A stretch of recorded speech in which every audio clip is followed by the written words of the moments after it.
Okay.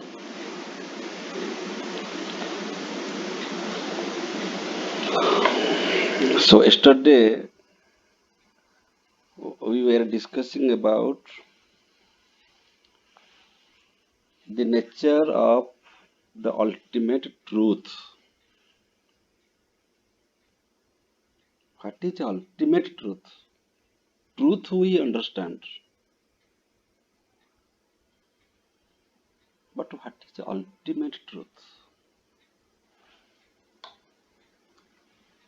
Man is so intelligent, so rational. Man has created science, philosophy, religion only to discover the truth.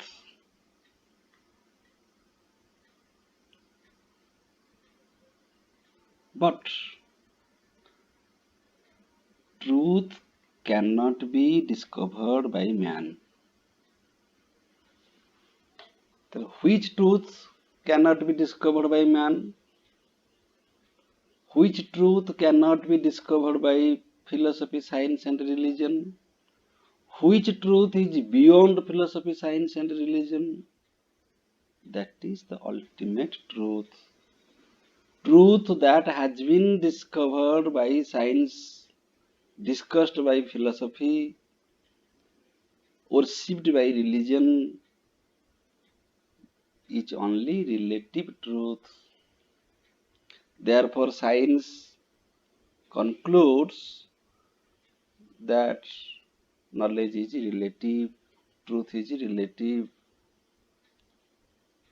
If truth is relative, then knowledge must be relative. Jaina system. If there is Anekantavada, then knowledge must be Sadvada. If truth is absolute, then knowledge is also absolute. So, we are managing with relative truths in our life. The truth, the fact that we call truth is nothing but the appearance. We mistake the appearance as the truth. Anything that appears to us, we claim that it is truth. Therefore, man is not satisfied. Whatever you give to man, suppose you need wealth, wealth is given to you. Suppose you need a very handsome husband in your life and very well established person who will be your husband, that is also given to you. You need a building, 5 buildings are gifted to you without your money and labor. They are gifted to you.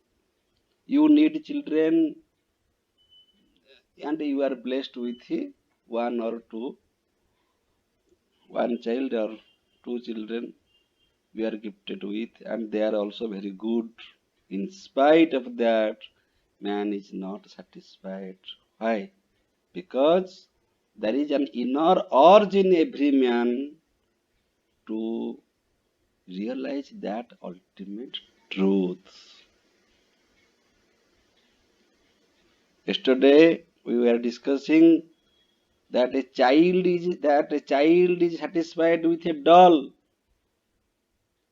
but when the child is grown up, the child becomes mature. She or he understands that the object of my satisfaction is only a doll. I was satisfied with a doll only. From that, his satisfaction disappears, becomes disappointment. Your state of satisfaction becomes your state of disappointment when you realize that your object of satisfaction was wrong, wrongly taken. It was mistaken. Suppose I shall now, you are reading in plus 3 second year, I shall give you a doll. You don't take a class, don't disturb in the class. You just play with this doll. You will not be satisfied because you need something more than doll because you are not a child. Why man is unsatisfied? Because man is infinite within. Because man is infinite within, he cannot be satisfied with anything finite outside. Because you are Brahma, you cannot be satisfied with this Jagat. Because Jagat is finite, but you are the infinite. You are that Brahma. Therefore, you are asking question. Therefore, you are searching for the ultimate reality. No, this is not real. This is not real. This is not real. This is not real. Neti, neti, neti, neti, neti, neti. Is it real? For sometimes you claim that yes, it is real.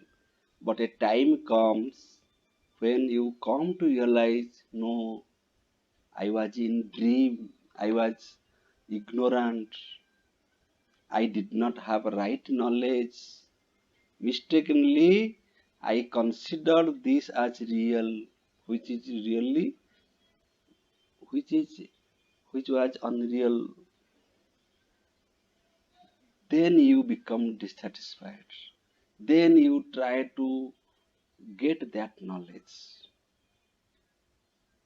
So, our extreme state of happiness, the moment you are extremely happy in your, for example, suppose this is today is your day of marriage day, or before 3 days of your marriage, or 5 days of your marriage, uh, you think that, oh, this is the most pleasant day, the happiest moment of my life. I am lucky that I am going to enjoy this married life with my friends, with my relatives. But a time comes, you realize, no, this is not real.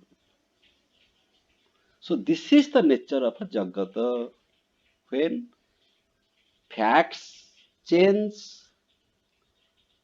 and at the same time our experiences also change. As the facts change, so are so your experiences change. So the object of happiness and the object of my agony, that is subjective. That is not objective. The Jagat is there, but the question is how do you respond? How do you accept this Jagat? How do you understand this Jagat? The Jagat is same for all of us, but how a child responds to it, how an ignorant responds to it, and how a Brahmagyani responds to it, that is difference. That is the difference. So we are our responses. We are our thought. We are our realization. We are our knowledge. Similarly, we are our ignorance. The moment we speak something that represents our state of ignorance, knowledge, devotion, action, our personality, everything. The moment you speak one sentence, even a word, that word will reflect, that word will represent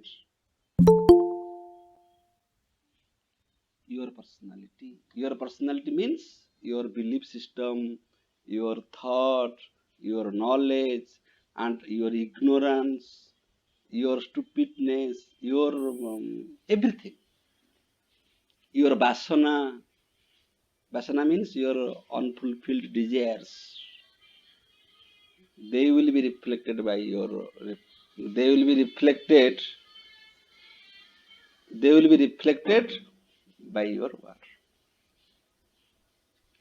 Therefore, our knowledge about this Jagat is not constant. At one time we say Jagat is real, and in another time we say that Jagat is not real.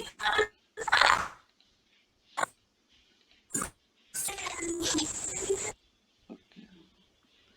Jagat is not real.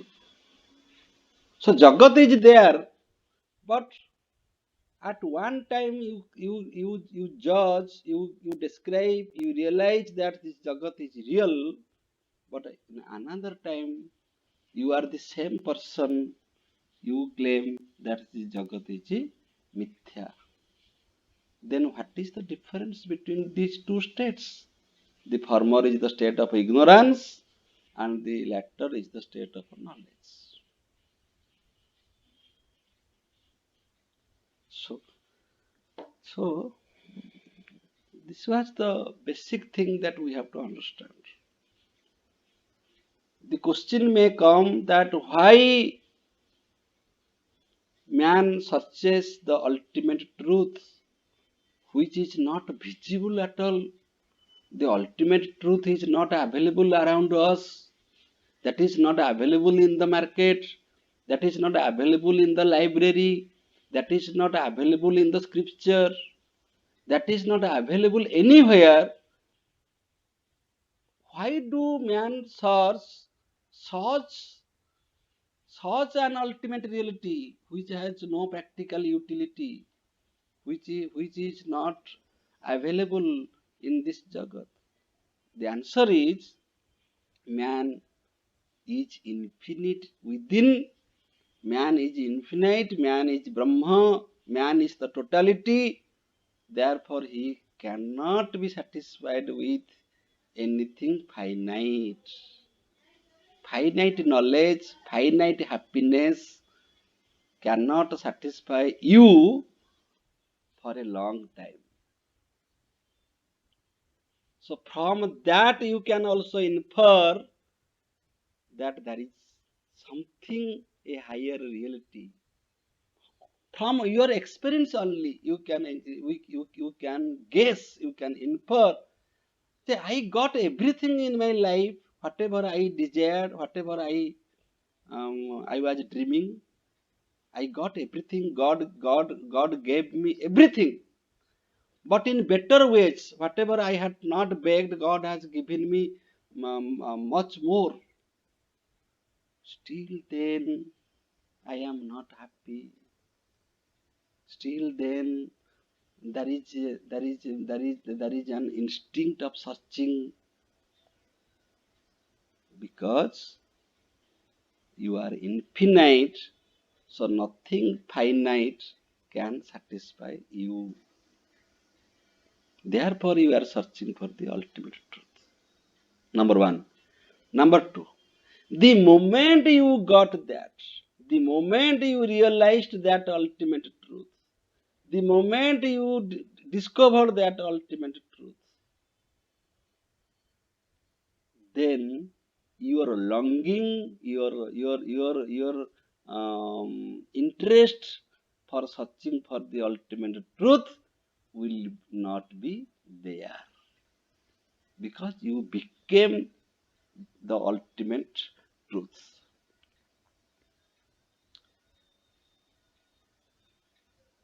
So there is a transition between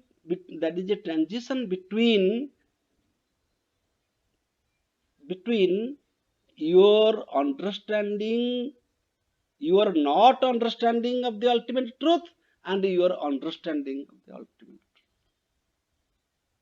The life is a transition of these two states. So how many years will take to realize the ultimate truth? This question may come, that how many years, how many, as we say that plus 2 is 2 years, plus 3 is 3 years, MA 2 years, PhD maximum 5 years. So how many years it will take to realize the ultimate truth? The answer is, it can be done overnight. Tatkhanat. Tatkhanat means in a moment it can be achieved, and it cannot be achieved lives after lives. Tatkhanat, immediately we can get that enlightenment, we can get that spark of divinity, we can understand the ultimate truth. And the second is, we cannot know this, we cannot reach that state even in hundred of lives if we live. So that needs sadhana. That needs sadhana. The more you are dissatisfied with the finite things, with this changing world, the more you are nearer to the ultimate truth. Similarly, the more you are attached with this jagat, this falsity, then the more you are distant from the ultimate truth. So we have to observe to what I am attached. Whether I am attached to the falsity or I am attached to the truth. The former is bondage, the latter is liberation. Liberation means freedom from ignorance. Just you understand this. Liberation means freedom from your ignorance. Because of your ignorance, you are bound with falsity. So ignorance is the cause of your bondage. Ignorance is the cause of your bondage. Then what is the medicine? What is the remedy? If ignorance is the cause of a bondage, then knowledge is the cause of a liberation. This is the first requirement. Many people think that if we shall do charity, if we shall go to ashrama, if we shall go to Himalaya, if we do meditation, then we can attain liberation. These things will come later, after knowledge. If you are not well groomed, well cultured, if you are not established in perfect knowledge, wherever you go, even Himalaya, you will go with your ignorance.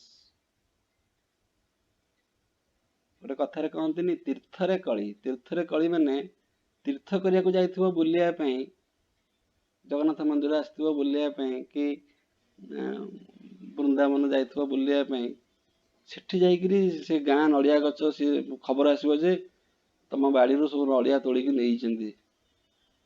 ସେଠୁ ତମେ ବିବ୍ରତ ହେଇଯାଉଥିବ, ବ୍ୟସ୍ତ ହେଇଯାଉଥିବ। କେତେଟା ନଡ଼ିଆ ନା 4ଟା ନଡ଼ିଆ। 4ଟା ନଡ଼ିଆ ପାଇଁ ତମର ବୃନ୍ଦାବନ ଯୋଉ ଯାଇଥିଲ ବୁଲିବା ପାଇଁ, ତମେ ସେଇ ସବୁ ଭୁଲିଗଲ। ତମର ଯିବା ସେଠି, ଏବଂ ସେ ତୀର୍ଥରେ ମଧ୍ୟ ତୁ କାହିଁ ସେପଟେ ଶୋଇଲୁ, ମୁଁ କାହିଁକି ଏପଟେ ଶୋଇଲି, ତୋ ରୁମ୍ଟା ଛୋଟ, ମୋ ରୁମ୍ଟା ବଡ଼, ତୁ ୟା ଖାଇଦେଲୁ, ମୁଁ ୟା ଖାଇଲିନି। ଯଦି ତମେ ତୀର୍ଥରେ ଯାଇକିରି ବି କଳି କଜିଆ କରୁଛ, ତାର ଅର୍ଥ ତୀର୍ଥ ଜାଗା ପରିବର୍ତ୍ତନ ହେଇଗଲେ, ସ୍ଥାନ ପରିବର୍ତ୍ତନ ହେଇଗଲେ ବି ତୁମ ଇଗ୍ନୋରାନ୍ସକୁ ତୁମେ ସାଥିରେ ଧରିକିରି ଯାଉଛ। ହିମାଳୟ ଗଲେ ବି ତୁମେ ସେଇ ଯୋଉ ଇଗ୍ନୋରାନ୍ସକୁ ସାଥିରେ ନେଇ ଯାଇଥିବ। ହିମାଳୟରେ ତମେ ଯେତେବେଳେ ଏକୁଟିଆ ଥିବ, ତମ ପାଖରେ କେହି ନଥିବେ ସେଠି ମଧ୍ୟ ତମ ମନ ବିବ୍ରତ ଥିବ। ଅର୍ଜୁନଙ୍କର ସେଇ ଅବସ୍ଥା ହେଲା ଯୁଦ୍ଧ ପଡ଼ିଆରେ। ଅର୍ଜୁନଙ୍କ ପାଖରେ ଲର୍ଡ କୃଷ୍ଣ ଅଛନ୍ତି, ଆଠୁ ବଡ଼ ଭାଗ୍ୟ କଣ ଥାଇପାରେ? ଅର୍ଜୁନଙ୍କ ପାଖରେ ଲର୍ଡ କୃଷ୍ଣ ଅଛନ୍ତି, ତା ସତ୍ତ୍ୱେ ବି ସେ କନଫ୍ୟୁଜ୍ଡ ହେଇଯାଉଛନ୍ତି, ସେ ବିବ୍ରତ ହେଇଯାଉଛନ୍ତି। କାରଣ ବିବ୍ରତ ହବାର ଯୋଉ ମାନସିକତା, ବିବ୍ରତ ହବାର ଯୋଉ କ୍ୱାଲିଫିକେସନ, ସେଟା ତାଙ୍କ ସହିତ ଅଛି। ସେଟା ଘରେ ରହିବ, ରାଜପ୍ରାସାଦରେ ରହିବ ଏବଂ ଯୁଦ୍ଧ ପଡ଼ିଆରେ ବି ତାର ପ୍ରତିଫଳନ ଆସିବ। ତେଣୁ ତୁମର ଯଦି ଇଗ୍ନୋରାନ୍ସ ଦୂର ହେଇନି, ତାହେଲେ ତୁମେ ଶାଶୁ ଘରକୁ ଗଲେ ବି ସେଇ ଇଗ୍ନୋରାନ୍ସ ନେଇକିରି ଯିବ। ସେଥିପାଇଁ ମା ମାନେ କଣ କରନ୍ତି ନା, ଝିଅ ମାନଙ୍କୁ ବାହାଘର ପୂର୍ବରୁ ସବୁ ଶିଖେଇଥାନ୍ତି। ମାନେ ରୋଷେଇବାସ ଶିଖେଇଥାନ୍ତି, ବଡ଼ ମାନଙ୍କୁ କେମିତି କଥା କହିବ ଶିଖେଇଥାନ୍ତି, ଲାଜ କଣ ଶିଖେଇଥାନ୍ତି। ଏସବୁ ତ ପିଲାଙ୍କ ଭିତରେ ଥାଏ, କିନ୍ତୁ ଏକ୍ସଟ୍ରା ସବୁ ଟ୍ରେନିଂ ଦେଇଥାନ୍ତି, କେମିତି କମ କଥା କହିବ। ତାର ଅର୍ଥ, ମୁଁ ଯୋଉ ଝିଅଟିକି ବର୍ତ୍ତମାନ ମ୍ୟାରେଜ ଦଉଛି, ସେ ଝିଅଟି ଗୋଟେ କେବଳ ଫିଜିକାଲ ବସ୍ତୁ ନୁହଁ, ସେଟା କେବଳ ଗୋଟେ ଅବଜେକ୍ଟ ଅଫ ଏନଜୟମେଣ୍ଟ ନୁହଁ, ସିଏ ହଉଛି ଗୋଟେ ପରଫେକ୍ସନ, ସିଏ ହଉଛି ନଲେଜ। ମୁଁ ତମକୁ ଗୋଟେ ନଲେଜ ଦଉଛି, ତମେ ଗୋଟେ ନଲେଜ ର ବସ୍ତୁ ନଉଛ, ତମେ ଗୋଟେ ପରଫେକ୍ସନ ର ବସ୍ତୁ ନଉଛ। ପରଫେକ୍ସନ ମାନେ ଗୁଡ ଆକ୍ସନ, ନଲେଜ ମାନେ ରାଇଟ ନଲେଜ, ଏବଂ ଶରୀର ମାନେ ମୁଁ ତମକୁ ଗୋଟେ ଶରୀର ବି ଦଉଛି। ଶରୀର ଦଉଛି ମାନେ ସେ ଗୋଟେ କର୍ମ କରିବ, ତମର ରୋଷେଇବାସ କରିବ, ତମ ଘରକୁ ଯାଇକି ସେ ବଂଶ ବୃଦ୍ଧି କରିବ। ସେଥିପାଇଁ ମୁଁ ଗୋଟେ ଶରୀର ବି ଦଉଛି, ଗୋଟେ ଭଲ ମନ ବି ଦଉଛି, ଭଲ ଜ୍ଞାନ ଦଉଛି, ଭଲ ଆକ୍ସନ ମାନେ ସଂସ୍କାର ଦଉଛି। ସେ ଝିଅ ଯଦି କିଛି ନ ଶିଖିଥିବ, ସିଏ ଶାଶୁ ଘରକୁ ଗଲେ ତାର ସେଇ ବାପ ଘରର ଯୋଉ ସବୁ ପ୍ରକୃତି ଥିବ, ସେଇ ପ୍ରକୃତି ସବୁ ତାର ବାହାରିବ। ତାପରେ ଶାଶୁ ଘର ଭିତରେ ଯେତେବେଳେ ତାଙ୍କର ବାଡିଆ ପିଟା ହେବେ, କଳିକଜିଆ ଲାଗିବ, ତାପରେ ସିଏ ଡିସାଇଡ କରିବେ ଯଦି ଆମେ ଏକୁଟିଆ ରହିବା, ଅଲଗା ରହିବା, ଏଇ ଜଏଣ୍ଟ ଫ୍ୟାମିଲି ଭିତରେ ରହିବାନି, ତାହେଲେ ହୁଏତ ଆମେ ଶାନ୍ତିରେ ରହିବା। ତାପରେ ସେ ସ୍ୱାମୀ ସ୍ତ୍ରୀ ଛୁଆ ହେଇକି ଯାଇକିରି ଗୋଟେ ଭଡା ଘରେ ରହିବେ, ଭଲ ମନ୍ଦ ସବୁ ଖାଇବେ। ମାସେ 2 ମାସ ଭଲରେ ଚଳିଲା ପରେ ପୁଣି ସ୍ୱାମୀ ସ୍ତ୍ରୀ ଭିତରେ ଗଣ୍ଡଗୋଳ ଲାଗିବ। କାହିଁକି ନା ସେ ଯୁଆଡେ ଯାଉଛନ୍ତି ସାଥିରେ ଇଗ୍ନୋରାନ୍ସକୁ ଧରିକିରି ଯାଉଛନ୍ତି। ତାପରେ ସ୍ୱାମୀ ସ୍ତ୍ରୀ ଭିତରେ ଡିଭୋର୍ସ ବି ହେଇଗଲା, 2 ଜଣ ଯାକ ଚାକିରି କରିଛନ୍ତି, ତେଣୁ ଚଳିବା ପାଇଁ କିଛି ଅସୁବିଧା ନାହିଁ। ସ୍ତ୍ରୀ ତାର ସେ ଅଲଗା ରହିଲା, ସ୍ୱାମୀ ତାର ସେ ଅଲଗା ରହିଲା, ଛୁଆ ଯଦି ଯୋଡେ ଥିବେ ବାଣ୍ଟି କୁଣ୍ଟି ହେଇକି ଦିପଟେ ରହିଲେ, କି ମା ପାଖରେ ରହିଲେ କି ବାପା ପାଖରେ ରହିଲେ। ତାପରେ ଏକୁଟିଆ ଥିଲା ବେଳେ ମଧ୍ୟ ତୁମେ ବିବ୍ରତ, କାରଣ ତୁମେ ଯୋଉଠି ରହିବ ଗୋଟେ କଲୋନୀ ଭିତରେ ରହିବ, କାହା ଘରେ ଭଡା ରହିବ, ସେ ଘର ମାଲିକ ସହିତ ତମର ଗଣ୍ଡଗୋଳ। କିନ୍ତୁ ସବୁ ତ ଛାଡିଲୁ, ବର୍ତ୍ତମାନ ପୁଣି କଣ ପାଇଁ ଗଣ୍ଡଗୋଳ? ନା ମୁଁ ସବୁ ଛାଡିଛି ସିନା ଇଗ୍ନୋରାନ୍ସକୁ ଛାଡିନି। ଏତେ ବାଟ ଯୋଉ ପଳେଇ ଆସିଲଣି, ଯଦି ପ୍ରଥମରୁ ସେଇ ଇଗ୍ନୋରାନ୍ସକୁ ଛାଡିଥାନ୍ତ, ତାହେଲେ ପ୍ରଥମରେ ମଧ୍ୟ ତମେ ଠିକ ସେ ରହିଥାନ୍ତ। ତାର ଅର୍ଥ ହେଲା, ଯଦି ଇଗ୍ନୋରାନ୍ସକୁ ଆମେ ଛାଡି ପାରୁନାହିଁ, ତେବେ ଆମେ ନିଜେ ଏକୁଟିଆ ରହୁ ବା ଏକ ପବିତ୍ର ସ୍ଥାନରେ ରହୁ ବା ସଂସାରକୁ ଛାଡିକିରି ରହୁ, ଆମର କିଛି ଫରକ ପଡିବ ନାହିଁ, ଆମେ ସେଇପରି ବିବ୍ରତ ହବା। ଠିକ ସେଇପରି ଆମେ ଯଦି ନଲେଜରେ ଏଷ୍ଟାବ୍ଲିଶ୍ଡ ହେଇଥିବା, ତେବେ ଆମେ ଏକୁଟିଆ ଜାଗାରେ ଯେପରି ଶାନ୍ତ ଅବସ୍ଥାରେ ରହିପାରିବା, ସେହିପରି ଜଗତ ରୂପକ ଏଇ ବିଶୃଙ୍ଖଳିତ ଜଗତରେ ମଧ୍ୟ ଆମେ ଶାନ୍ତ ଭାବରେ ରହିପାରିବା, ପଦ୍ମପତ୍ରରେ ପାଣି ପରି। ଏଇ ଯୋଡ଼ିଏ କଥାକୁ ବହୁତ ଭଲ ଭାବରେ ଶୁଣ। ଯଦି ତୁମ ଭିତରେ ଇଗ୍ନୋରାନ୍ସ ଅଛି, ତେବେ ତୁମେ ସମସ୍ତଙ୍କ ଭିତରେ, ଜଗତ ଭିତରେ ରହିକିରି ଯେପରି ଅଶାନ୍ତି ହବ, ଏକୁଟିଆ ଥିଲା ବେଳେ ମଧ୍ୟ ଅଶାନ୍ତି ହବ। କାହିଁକି ନା ତୁମର ମନ ହଉଛି ଅଶାନ୍ତ, ତୁମର ଅଜ୍ଞାନରେ ତମେ ଭରିକିରି ରହିଛ। ତୁମ ପାଇଁ ଏକୁଟିଆ ଆଉ ସମସ୍ତଙ୍କ ସହିତ ରହିବା, ଆ ଭିତରେ କିଛି ଫରକ ନାହିଁ।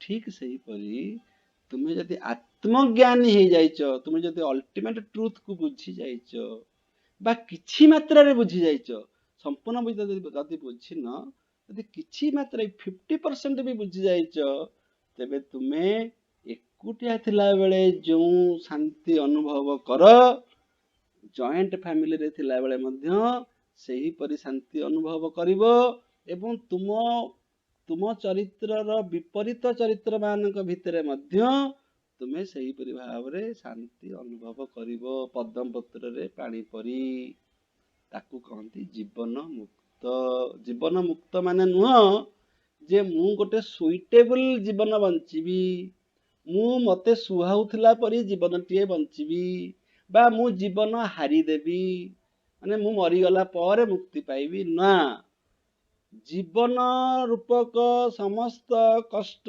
दुख झड़ झंझा भितरे मु मुक्त हेई रहिबई ताकू होची जीवन मुक्त मो जीवन रहिबो मो जीवन शैली रहिबो जीवनर समस्त झड़ झंझा रहिबो किंतु मु स्थिर थिबी काहेकि ना मु जानिछि जे सुख जेपरी क्षणस्थायी दुख भी सही परी क्षणस्थायी जेते बड़ सुख हो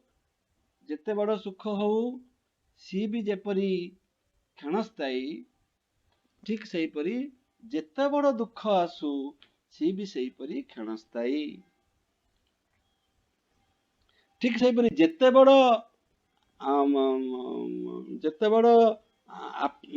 सुविधा आसु ताहा भी जेपरी क्षणस्थायी जेते बड़ विपद आसीबो सी मध्य क्षणस्थायी ई ज्ञान जेतेबेले हेजिबो सेतेबेले तुमर स्थान दरकार नहीं कौनसी स्थान तुमको सुखी करि परिबो नहीं कि दुखी करि परिबो नहीं कौनसी समय तुमको सुखी करि परिबो नहीं कि दुखी करि परिबो नहीं कौनसी व्यक्ति तुमको सुखी करि परिबे नहीं कि दुखी करि परिबे नहीं कौनसी घटना तुमको सुखी करि परिबे नहीं कि दुखी करि परिबे नहीं तुमे नित्यानंद नित्य मुक्त एमती बहुत लोक अच्छा आम चारिपटे मुझे केवल यहाँ मुनि ऋषि मान कहूनी बहुत लोक अच्छा तुम मैंने सब भाग्य थे एमती लोक मान सहित बेले बेले भेट हो जाए से देख सब हसुवे सब खुशी थे तुम टेस्ट कर तुम चिड़ेब तुम किसी क्षति पहुँचेब टेस्ट कर सत्य से हसुवे यहीपरि लोक तुम दादा ही थी पारती तुम खुड़ी ही थी पारती माने साधारण लोकटी चाषीटी भी होई पारे आत्मज्ञान खोजापी हेले तुम बीए एमए सर्टिफिकेट दरकार नहीं सेमितिया सर्टिफिकेट था लोक जिते जिते सर्टिफिकेट लोक पाखे थाए लोक मैंने सेते अज्ञानी हो जाती सब यही मेथडटा उल्टा मेथड सर्टिफिकेट गुड़ाक सब तुम यदि भूलीज सब उपाधि भूलीज सर्टिफिकेट माने जगत सर्टिफिकेट आउ गोटे ना है जगत उपाधिर आउ गोटे ना है जगत या खोजिले तुम ज्ञानी लोक पाइबनी तुम जीव बिल भितर खोज से लोकटी पाठ पढ़ी कि करनी चाष करुच्ची सहित जीव ता सहित मिसिकी कथा हम देख सी गोटे विराट बड़ दार्शनिक हो तुमको लज्जा लगे जे मुझे सुंदर कविता लिखुची एत पाठ पढ़ुची एत करुच्ची देखला बेलू ये लोकटी भितर एत बुद्धि ये लोकटी तो हसी पारुची मु तो हसी पारुनी ये लोकटी तो शांत अच्छी मु तो अशांत अच्छी तुम ता भीतर से डिफरेन्सटा जानिबो मुझे रामानुज पढ़ला बेले कहबी जे जो व्यक्ति सत्य को बुझी जाइछि तारी भितर ही भक्ति आसीबो तेणु आमर जो दासिया बौरी जो सबरी एमाने एमाने भक्त माने होचंदी ज्ञानी तेणु एमाने जो सबरी आउ दासिया बौरी एमाने कौन एकाडेमिक ज्ञान तांकर अछि कि ना किंतु सेमानकर संस्कारगत ज्ञान जनकर संस्कारगत ज्ञान परिपक्व होइथिले सेई व्यक्ति भितर भक्ति रस आसीबो भक्ति भाव आसीबो एई कथा हम रामानुज पढ़ला बेले मु कहबी तेणु knowledge is not enough we need devotion एम से पढ़ा रामानुज पढ़ला बेले बर्तमान आम आलोचना करुचे अबाउट नॉलेज जेउ ज्ञानर अभाव हेले ତୁମେ ଦୁଃଖ ପାଉଛ ବୋଲି ବୁଝିପାରୁଛ, ସେଇ ଜ୍ଞାନ ପ୍ରାପ୍ତ ହେଇଗଲେ ତୁମେ ସୁଖ ପାଇବ ନା ନାହିଁ? This is the question. ମଣିଷ କାହିଁକି ଦୁଃଖୀ? ସବୁ ପାଇଲା ପରେ ବି ଦୁଃଖୀ। This is the paradox of human happiness.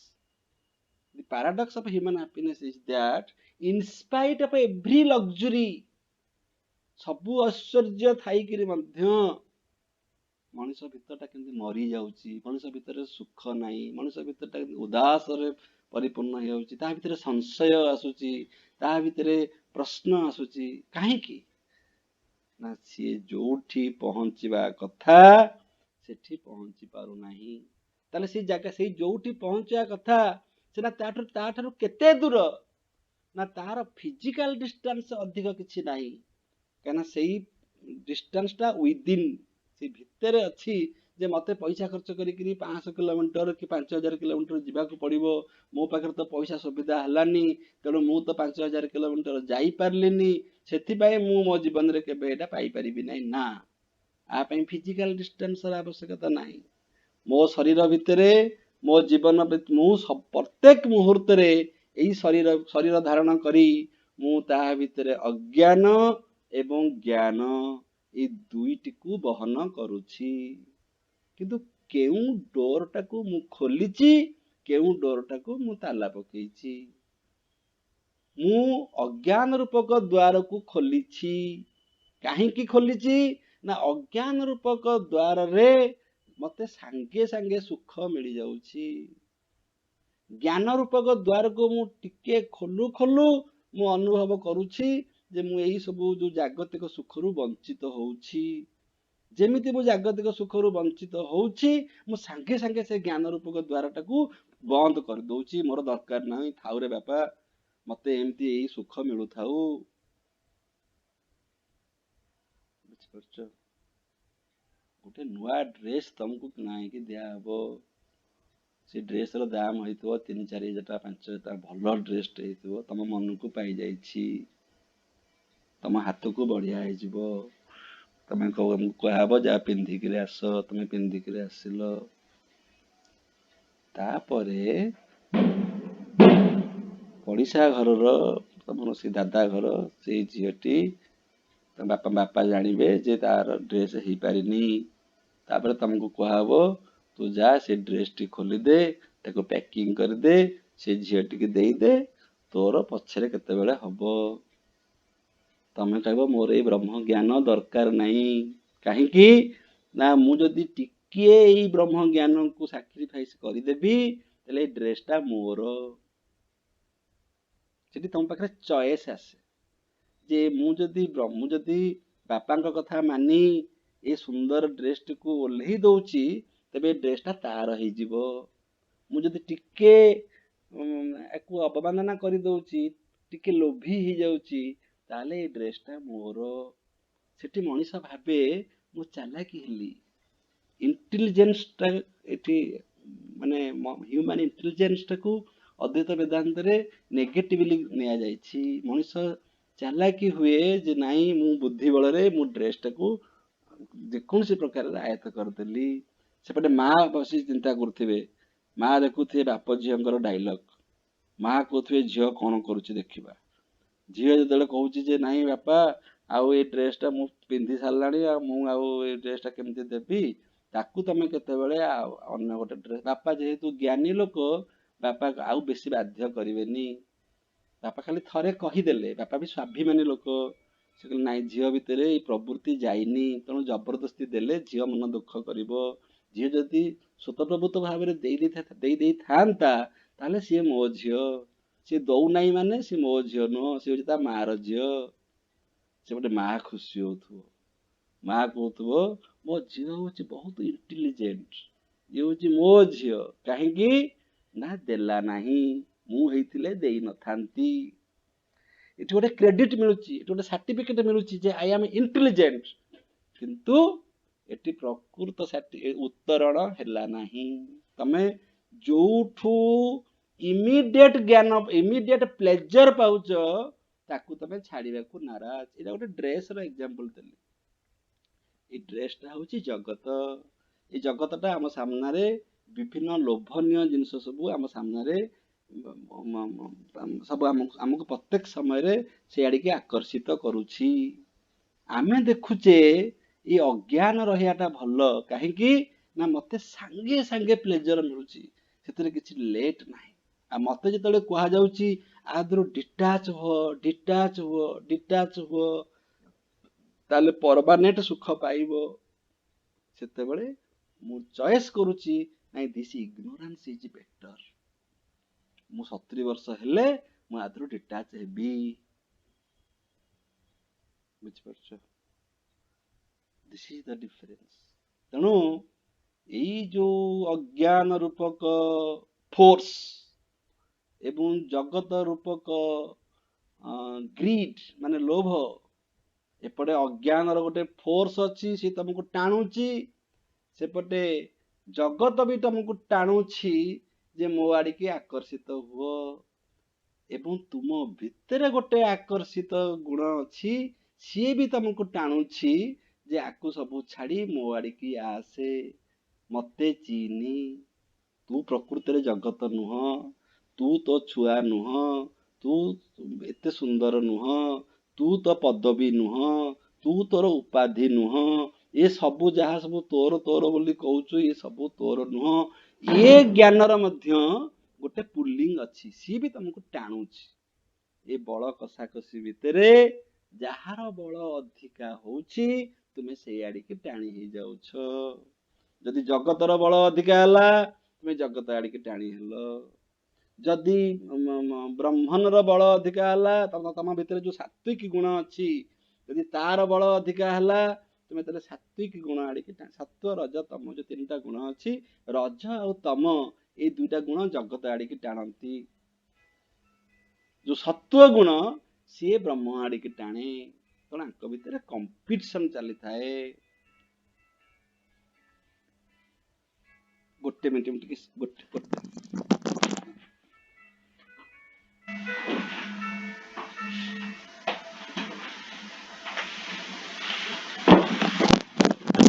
तापरे तमे देखिथिबो बहुत छोट छोट पिलांकर मध्य सेमानक भितरे एई संसार प्रति उदासीनता भाव आसी जाए। वर्तमान प्रश्न होची जे आ पाई किछि बयस सीमा अछि कि एई जो कंपटीशन रे भाग नेबा पाई एवं एई कंपटीशन रे उत्तीर्ण हवा पाई आर किछि बयस सीमा अछि कि ये बयस सीमा डिपेंड करूची तुमर वासना उपरे। ये वासना कहिले तुमर एई जन्मर वासना नुह तुमर आयुष कहिले एई जन्मर आयुष नुहे तुमर बयस केते कहिले ए जन्मर बयस केते नुह। धरा जाऊ गोटे कॉलेज रे मु जाइकिरी एबे न्यू जॉइन कली सेठी से कॉलेज रे मोर आयुष होची वर्षे बा 5 वर्ष किंतु मोर प्रकृत टीचिंग एक्सपीरियंस सेया नुह मु ता पूर्वरु आहुरी 25 वर्ष अन्य कॉलेज रे पढ़ी किंतु ठीक सही परी एई जो लाइफ रे मते देखा जाउछि जे मु 5 वर्ष रहिछि कि 15 वर्ष रहिछि किंतु मु केते लाइफ बंची के आसीछि केवल बंची के आसीनी ता सहित एक्सपीरियंस नै के आसीछि ता सहित संस्कार नै के आसीछि ता सहित वासना नै के आसीछि ता सहित गुड डीड माने पुण्य बैड डीड माने पाप एकु मध्य सब नै के आसीछि। सेति पई मोर अंडरस्टैंडिंग एवं अन्य मानकर अंडरस्टैंडिंग भितरे डिफर होउची पार्थक्य रहउची। सेति पई गौतम बुद्धंकर सबु थाई माने से राजपुत्र सुंदर स्त्री सुंदर पुत्र सबु थाई किरी मध्य तांको भितरे अंडरस्टैंडिंग आसिला ये सबु अनित्य एथुरु सुख मिलिबो नाही ये होची दुखर कारण तनो से छाड़ी देवाटा होची गोटे कला छाड़ी देवाटा जेमती गोटे कला सबको जाबुटिके धरिया मध्य होची गोटे कला दैट डिपेंड्स अपॉन योर वासना योर संस्कार। बहुत छोट छोट पिला अछंती सेही ड्रेस सिचुएशन रे से कहबो बापा का पार्टी कथा सरी नथिबो से को बापा दे दबा सांगे सांगे दे दबा काली कांगे दबो एबे दे दबा ସେଠି ବାପାଙ୍କ ଆଖିରୁ ଲୁହ ପଳେଇ ଆସିବ, କହିଲେ ଏ ପିଲା ମୋ ଠାରୁ ଆହୁରି ଜ୍ଞାନୀ, ଇଏ ମୋ ଠାରୁ ଆହୁରି ସଂସ୍କାର ପାଇଛି। ବୁଝିପାରୁଛ? ତେଣୁ ଗୋଟେ ଛୋଟ ପିଲା ଭିତରେ ମଧ୍ୟ ସେ ତ୍ୟାଗ ଆସିପାରେ। ତାର ଅପୋଜିଟ ଟା କଣ ନା ଗୋଟେ 70 ବର୍ଷ ଲୋକ ଭିତରେ, ଗୋଟେ 80 ବର୍ଷ ଲୋକ ଭିତରେ ମଧ୍ୟ ସେ ଭାବ ଆସି ନପାରେ। କାଲି କହୁଥିଲି ଗ୍ରାୟସ୍ଥ ଜୀବନର ସମସ୍ତ ବାସନାକୁ ଜଣେ ନ ଛାଡିପାରେ।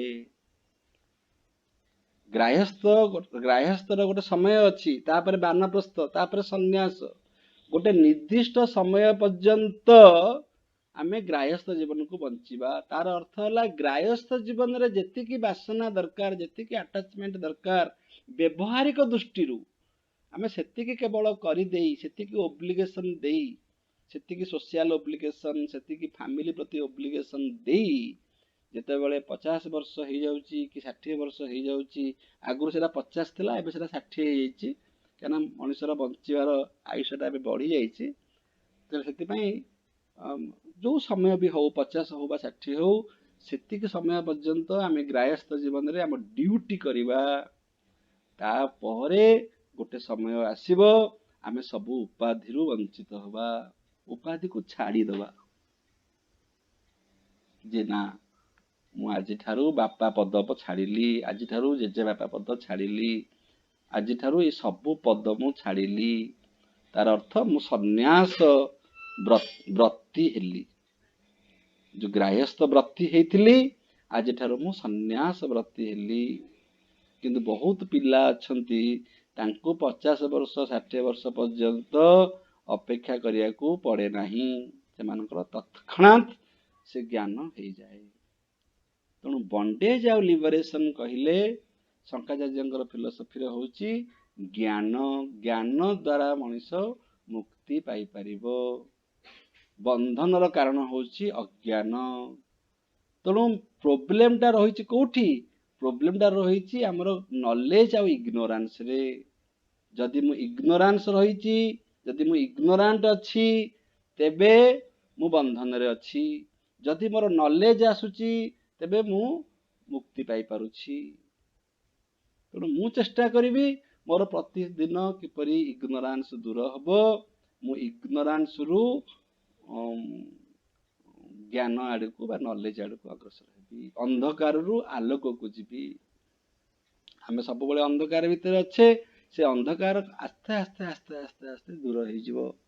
ଗୋଟେ ଏକ୍ସାମ୍ପଲ ଆଗରୁ ବି ଦେଇଛି କେତେଥର, ଯେ ଗୋଟେ ବଲଟେ ଡିମ୍ ହେଇ ଜଳୁଛି, ମାନେ ପୁରା ମିଞ୍ଜି ମିଞ୍ଜି ହେଇ ଜଳୁଛି ଅନ୍ଧାର ଘର ଭିତରେ।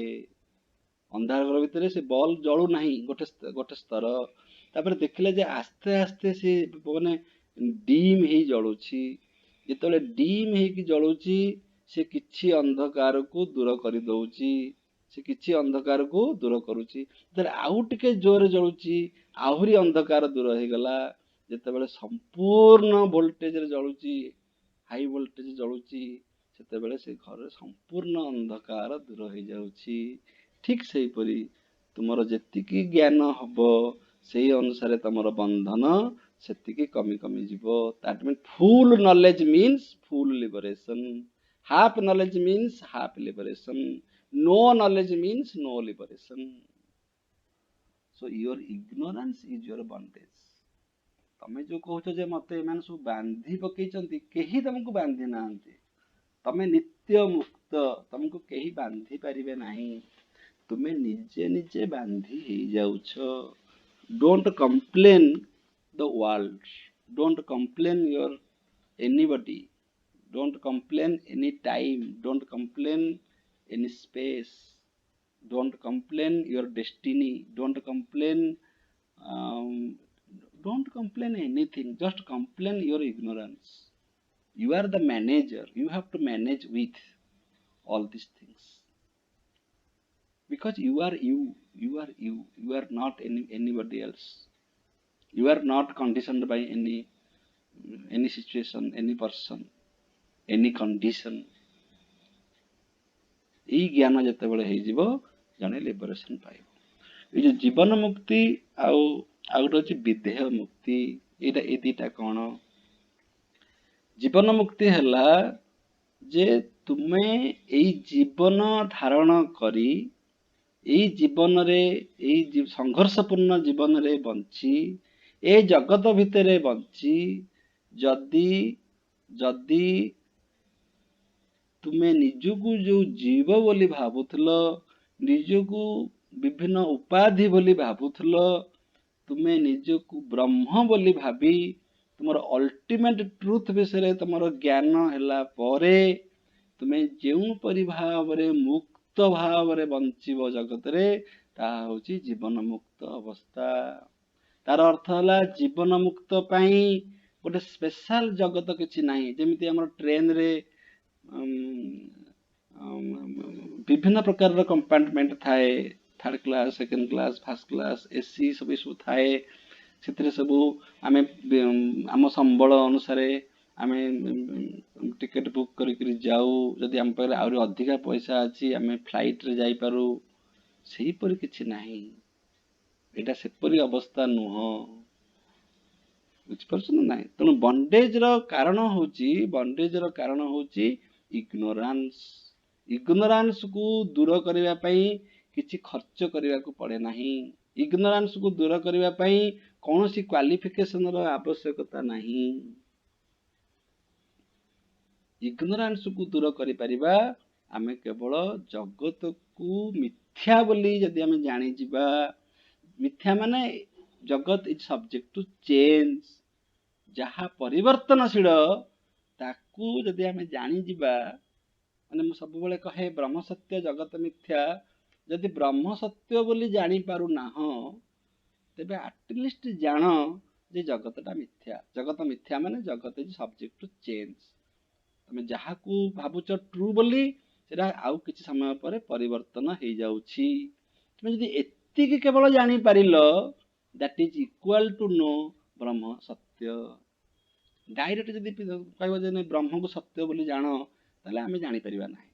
ତାହେଲେ ଆମେ ଆମର ଏକ୍ସପିରିଏନ୍ସଟାକୁ କେଉଁଠୁ ଷ୍ଟାର୍ଟ କରିବା? ନା ଆମେ ଆମର ଏକ୍ସପିରିଏନ୍ସକୁ ଷ୍ଟାର୍ଟ କରିବା ଯେ ଜଗତ ମିଥ୍ୟା। ଏଇ ଜ୍ଞାନ ଯେତେବେଳେ ତମର ହେଇଯିବ, ତୁମେ ସେଇ ଜଗତରେ ଥିବ, କିନ୍ତୁ ତୁମର ଜଗତ ବିଷୟର ଧାରଣା ପରିବର୍ତ୍ତନ ହେଇଯିବ। ଏବଂ ସେଇ ପରିବର୍ତ୍ତିତ ମନରେ ଭାବରେ ତମେ ଯେତେବେଳେ ଜଗତ ଭିତରେ ବଞ୍ଚିବ, ସେଇକୁ ହେଲା ଜୀବନ ମୁକ୍ତ ଅବସ୍ଥା। ଜଗତ ଅଛି, କିନ୍ତୁ ତୁମ ପାଇଁ ସେ ଜଗତର ସଂଜ୍ଞା ଭିନ୍ନ। ତୁମ ପାଇଁ ସେ ଜଗତର ଯୋଉ ବାସନା ବନ୍ଧନ ସେ ତୁମକୁ ଆକର୍ଷିତ କରିପାରୁନାହିଁ। ଅନ୍ୟମାନେ ଦେଖିକି ଆଶ୍ଚର୍ଯ୍ୟ ହଉଥିବେ, କିରେ ମୁଁ ତ ଏମିତି ମୁଁ ତ ଏମିତି ମୋ ଆକର୍ଷିତ ହେଇଯାଉଛି, ସେ ଲୋକଟି କାହିଁକି ହଉନାହିଁ? କାହିଁକି ହଉନାହିଁ? ତାର କାରଣ ହେଲା ସେ ଜୀବନ ମୁକ୍ତ, ସିଏ ବୁଝି ଯାଇଛି। ଏଇପରି ଲୋକ ଆମ ଚାରିପଟେ ଅଛନ୍ତି। ଆମ ଚାରିପଟେ ବହୁତ ଲୋକ ଅଛନ୍ତି, ସେମାନଙ୍କୁ ତମେ ଯେତେ ଲୋଭନୀୟ ବସ୍ତୁ ଦେଖା, ସେମାନେ ସେଥିରେ ଆକର୍ଷିତ ହେବେ ନାହିଁ। ଲୋଭଟାକୁ କେମିତି ଟେଷ୍ଟ କରିବ? ମନେକର ଜଣେ ଲାଞ୍ଚ ନଉନି, ତାକୁ ତମେ 1000 ଟଙ୍କା ଦେଲେ ସେ ଲାଞ୍ଚ ନଉନି, 5000 ଦେଲେ ନଉନି। 5000 ଟଙ୍କା ତମେ ଦଉଛ, ତା ଭିତରେ ଚଏସ୍ ଆସୁଛି ଯେ ମୁଁ ଲାଞ୍ଚ ନେଇକିରି ଜଗତରେ ରହିବି ନା ଲାଞ୍ଚ ନ ନେଇକିରି ବ୍ରହ୍ମ ହେବି। ତା ଭିତରେ ଚଏସ୍ ଆସୁଛି। ସେ କହୁଛି ନା ମୁଁ ବ୍ରହ୍ମ ହେବି। ଯଦି ତମେ 1,00,000 ଟଙ୍କା ଦଉଛ, ସେତେବେଳେ ସେ କହୁଛି ନା ମୁଁ ବ୍ରହ୍ମ ହେବି, ମୁଁ ଜଗତ ହେବି ନାହିଁ। ଯେତେବେଳେ 5 ଲକ୍ଷ ଦଉଛ, ସେ କହୁଛି ନା ମୁଁ ବ୍ରହ୍ମ ହେବି। ଯେତେବେଳେ 1,00,00,000 ଟଙ୍କା ଦଉଛ, ସେତେବେଳେ ସେ ଭାବୁଛି ଯଦି ଗୋଟେ ସିଗ୍ନେଚର କରିଦେଲେ ମୁଁ 1,00,00,000 ଟଙ୍କା ପାଉଛି, ତେବେ ମୋର ବ୍ରହ୍ମ ହବା କ'ଣ ଦରକାର? ସେଇଠି ସେ ସିଗ୍ନେଚର କରିଦଉଛି। ସେଇଠି କିଛି ସମୟ ପାଇଁ ସେ ଜଗତ ହେଇଗଲା। ତାର ଅର୍ଥ ଜଗତକୁ ସମ୍ପୂର୍ଣ୍ଣ ଭାବରେ ଛାଡ଼ିବାର ଯୋଉ ବାସନା ତା ଭିତରେ ସରିନି। ଅନକଣ୍ଡିସନାଲି ମାନେ କୋଟିଏ କ'ଣ 100 କୋଟି ଟଙ୍କା ଦେଲେ ମଧ୍ୟ ମୁଁ ବ୍ରହ୍ମ ହେବି, ଏଇ ଯୋଉ କମିଟମେଣ୍ଟ ତାକୁ କହନ୍ତି ନଲେଜ। ଜୀବନ ମୁକ୍ତ ଅବସ୍ଥା ମାନେ ସେମାନେ ଏପରି ଭାବରେ ସିଦ୍ଧି ପାଇଥିବେ, ଏପରି ଭାବରେ ନିଜକୁ ଗଢ଼ିଥିବେ ସେମାନଙ୍କ ସାମ୍ନାରେ ଯେକୌଣସି ଲୋଭନୀୟ ବସ୍ତୁ ଆସିଲେ ମଧ୍ୟ ସେମାନେ ସେଥିପ୍ରତି ଆକର୍ଷିତ ହେବେ ନାହିଁ। ଯେତେବେଳେ ଜୀବନ ମୁକ୍ତ ଅବସ୍ଥାକୁ ଜଣେ ଯିବ ସେତେବେଳେ ଭଗବାନ ମଧ୍ୟ ବହୁତ ପ୍ରକାର ଟେଷ୍ଟ କରିବେ। ତମ ସାମ୍ନାରେ ସବୁ ଆଣିକିରି ଲୋଭନୀୟ ଜିନିଷ ସବୁ ରଖିବେ। ଉପବାସ ଦିନ ତମ ସାମ୍ନାରେ ସବୁ ଲୋକ ସମସ୍ତେ ଛେନାପୋଡ଼ ଖାଇବେ, ସବୁ ଭଲ ଭଲ ଖାଦ୍ୟ ଖାଇବେ। ସେତେବେଳେ ତୁମର ମାନସିକ ଅବସ୍ଥା ତମର ଚିଡ଼ଚିଡ଼ି ହବ। ଆଜି ତମର ସବୁ ଖାଇବାକୁ ଥିଲା, କାଲି ଖାଇଥିଲେ ତ ମୁଁ ସାଙ୍ଗ ହେଇ ଖାଇଥାନ୍ତି। ତା ମାନେ ଜଣା ପଡ଼ିବ ଯେ ତମର ସେଥିପ୍ରତି ବାସନା ଅଛି। ଏ ଉପବାସ କେବଳ କରିବା ପାଇଁ ତମେ କରୁଛ, କରି ଆସୁଛ ବୋଲି କରୁଛ। ମୁଁ ଯଦି ଉପବାସ କରିଛି, ମୋ ସାମ୍ନାରେ ତମେ ଛେନାପୋଡ଼ ଖାଅ, ମୋ ସାମ୍ନାରେ ତମେ ଯେତେ ଭଲ ଜିନିଷ ଖାଇଲେ ମଧ୍ୟ ମୋର ସେଥିପ୍ରତି କୌଣସି ବାସନା ନାହିଁ, କୌଣସି ବିକାର ନାହିଁ, କୌଣସି ଆସକ୍ତି ନାହିଁ। ଇଏ ହଉଛି ଜୀବନ ମୁକ୍ତ ଅବସ୍ଥା। ବିଦେହ ମୁକ୍ତି କ'ଣ ନା ଏଇ ଜୀବନ ମୁକ୍ତ ଅବସ୍ଥାକୁ ପ୍ରଥମେ ଆମକୁ ସିଦ୍ଧି ଲାଭ କରିବାକୁ ପଡ଼ିବ। ଏଇ ଜଗତ ଭିତରେ ଆମକୁ ମୁକ୍ତ ହବାକୁ ପଡ଼ିବ। ଏଇ ଜଗତ ଭିତରେ ମୁକ୍ତ ହବା ମାନେ ଆମେ ବାସନା ରହିତ ହବା। ଆମ ଭିତରେ ଆଉ ନୂଆ ନୂଆ ବାସନା ଆମେ ଆଉ ସୃଷ୍ଟି କରିବା ନାହିଁ।